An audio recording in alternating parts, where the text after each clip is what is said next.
जय हिंद दोस्तों। My self Sanjay Lunawat, निशुल्क प्रतियोगी परीक्षा संस्थान माई मिशन उदयपुर से। साथियों, वरिष्ठ अध्यापक, second grade teacher, senior teacher, इसकी 6 पेज में वैकेंसी यानी विज्ञप्ति जारी हो चुकी है। आपको अग्रिम बधाई, शुभकामनाएं। सीधी बात, नो बकवास। हम सिर्फ उन्हीं बिंदुओं पर बात करेंगे या उन्हीं महत्वपूर्ण परिवर्तनों पर बात करेंगे जो एक कैंडिडेट के लिए जानना बहुत ज़्यादा ज़रूरी है। सबसे पहला आपका परिवर्तन देख लीजिए।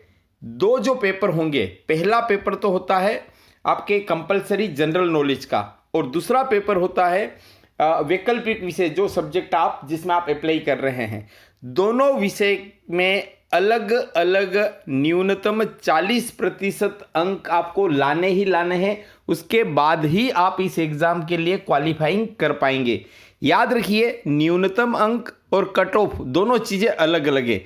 मैं आपको बता दूं कि किसी भी कैटेगरी में जो छूट दे रखी है वो केवल सिर्फ 2 कैटेगरी में दे रखी है। एसटी और एससी को न्यूनतम अंकों में 5% की छूट दे रखी, यानी उन्हें दोनों प्रश्न पत्रों में अलग अलग 35% अंक लाने हैं। उसके बाद ही वह मेरिट में जो आएंगे और उनके हिसाब से उनको जॉब मिल सकेगी। यहाँ पर थोड़ा सा आप ध्यान रखिएगा कि कोई ऐसा कैंडिडेट है जो एक पेपर में 35% से कम लाता है या जनरल कैटेगरी में 40% से कम लाता है और दूसरे किसी पेपर में वो 90, 95 या 100% ला करके भी मेरिट में आ भी जाता है, तो भी उसे क्वालिफाइंग नहीं माना जाएगा, उसे रिजेक्ट कर दिया जाएगा।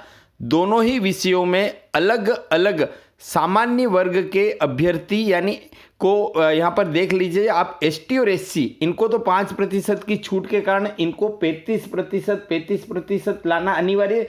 इन 2 कैटेगरी के अलावा बाकी सारी कैटेगरी के कैंडिडेट को दोनों प्रश्न पत्र में अलग अलग न्यूनतम 40% अंक लाना जरूरी है। एक भी पेपर में अगर आपसे गड़बड़ हो गई और 40 से थोड़ा सा भी कम परसेंट आया तो आप भले मेरिट में आ जाए लेकिन आप क्वालिफाई नहीं माने जाएंगे। सबसे महत्वपूर्ण परिवर्तन, परीक्षा की तैयारी करते समय इस बिंदु को ध्यान में रखिए। आपने पिछली बार देखा होगा, कई बार माइनस मार्किंग वाले या बहुत कम परसेंटेज वालों का भी चयन हो जाता था, जिससे हमारे शिक्षा क्षेत्र की गुणवत्ता पर प्रश्न उठता था। तो उस जो विसंगति थी उसके निस्तारण के लिए पहली बार ये कदम उठाया गया है वरिष्ठ अध्यापक की परीक्षा में।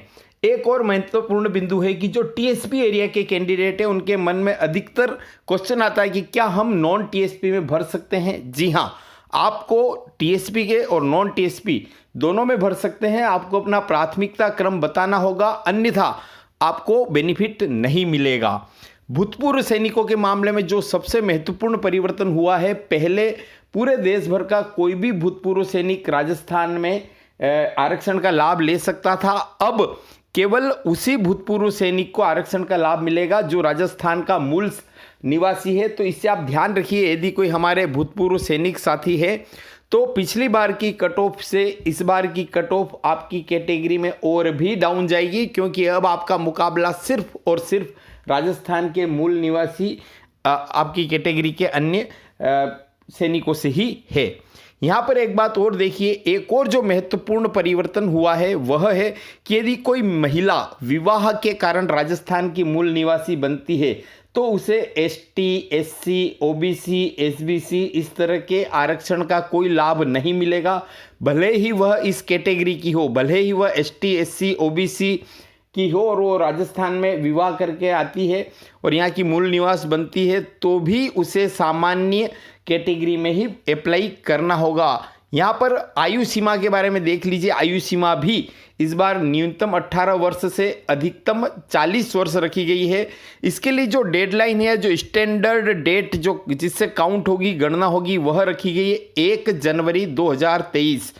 अब कैसे क्या माने तो सामान्य परिस्थितियों में जिनको किसी भी तरह का आयु सीमा में छूट नहीं है, उन कैंडिडेट की जो कैलकुलेशन है कि वह इस तारीख को, किस तारीख को, 1/1/23, इस तारीख को आप 18 वर्ष से कम के नहीं होने चाहिए और 40 वर्ष के अधिक के नहीं होने चाहिए। यानी आपका जन्म 31 दिसंबर 2004 से पहले हुआ हो या फिर 31 दिसंबर 1982 के बाद में हुआ हो। यदि आप ई मित्र पर फॉर्म भरते हैं, ऑनलाइन फॉर्म भरते हैं और कोई भी त्रुटि होती है तो संशोधन के लिए आपको, चाहे आप किसी भी कैटेगरी में हो, कोई भी परिवर्तन कराएं, 500 रुपये की आपको जो शुल्क जमा कराना पड़ेगा। तो आप पहली बार ही फॉर्म पूरी सावधानी से भरें, क्योंकि इसके लिए भी आपको बहुत अच्छी समय सीमा दे रखी है, उसमें आप जरा भी गलती नहीं करें। 10 मई तक फॉर्म भरने हैं, 11 अप्रैल से फॉर्म भरने शुरू हो रहे हैं। ठंडे दिमाग से भरिए, अन्यथा आपके अनावश्यक 500 रुपये का संशोधन का शुल्क लग जाएगा। अब जो परीक्षा शुल्क है उसमें आप ध्यान रखिए, जो भी सामान्य वर्ग के अभ्यर्थी हैं या फिर जो ओबीसी, एसबीसी और मतलब जो क्रीमी लेयर के कैंडिडेट हैं, उनको परीक्षा शुल्क 350 रुपये ही देने हैं। यदि ओबीसी वगैरह में जो नॉन क्रीमी लेयर के हैं उनके लिए परीक्षा शुल्क 250 रुपये रहेगा। जो दिव्यांग कैंडिडेट हैं, एससी के हैं या एसटी के हैं या फिर जिनकी आय 2.5 लाख रुपए से कम के हैं, टीएसपी एरिया के हैं, शहरिया है, उनके लिए परीक्षा शुल्क 150 रुपये रहेगा। इन सारी चीज़ों को आप ध्यान में रखिए। मैंने पहले ही कहा था कि मैं सिर्फ महत्वपूर्ण बिंदुओं और महत्वपूर्ण परिवर्तनों पर ही बात करूंगा। बाकी आप सभी लोग, चूंकि वरिष्ठ अध्यापक की आप एग्ज़ाम दे रहे हैं तो आप काफ़ी समझदार होते हैं, आपका एक अच्छा लेवल होता है, तो छोटी मोटी चीज़ें आप जो विज्ञप्ति में, जो वैकेंसी में जानकारियाँ दे रखी है, आप आराम से उनको समझ सकते हैं। अगर आपको किसी भी तरह का कोई कन्फ्यूजन हो तो आप मुझे कॉल कर सकते हैं। माय मिशन आपको निःशुल्क प्रतियोगी परीक्षाओं की तैयारी के जो मिशन है उसके अंतर्गत वरिष्ठ अध्यापकों की भी निःशुल्क तैयारी आपको करवाएगा। यहाँ की व्यवस्थार्थ जो सहयोग लिया जाता है, केवल उस सहयोग से ही आपको उच्च गुणवत्ता युक्त सिलेक्शन के लायक परीक्षा की तैयारी करवाई जाएगी। ऑनलाइन क्लास की भी सुविधा है। यहाँ पर मैं आपको बता रहा हूँ कि अंग्रेजी में कुल 1668 पद है, हिंदी में 1298 पद है, गणित में 1613 पद है और संस्कृत में बहुत ज़्यादा 1800 पद है, विज्ञान में 1585 पद है और यहाँ पर देख लीजिए सामाजिक में कुल 1640 पद है, पंजाबी भाषा के 70 पद और उर्दू में कुल 106 पद है। यानी पदों की संख्या पर्याप्त है। आपको मतलब पूरा कॉन्फिडेंस रखते हुए सिलेबस पर पूरा फोकस करते हुए तैयारी करनी है।